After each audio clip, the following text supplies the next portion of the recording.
The following story has been brought to you by StoriesToInspire.org. I have a nephew in Eretz Yisrael. I think he lives in Nof HaGalil.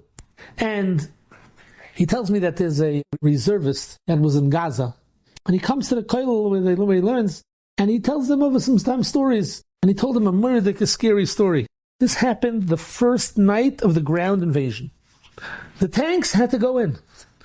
They went down this route. Many of us saw pictures. And they didn't know how long it's going to take them. And the D9s and the bulldozers and the tanks, and they're going down.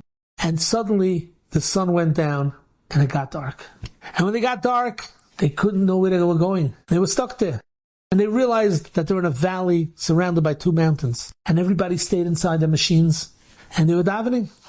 And suddenly, as it got dark, they were under attack.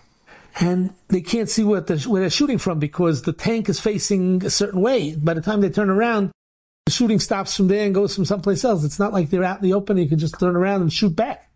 And after a couple of minutes, it stopped. 1 o'clock in the morning, the same thing happened. And everybody stayed in the tank and everybody was davening. And the next time, around 4 o'clock in the morning, again, another barrage. Until at around 6:30, whatever, it got light outside. They were able to get out of their tanks. They came out of their tanks and they saw the damage was lo ye'umen ki super. Tons of tanks had metal shards ripped off of the tanks.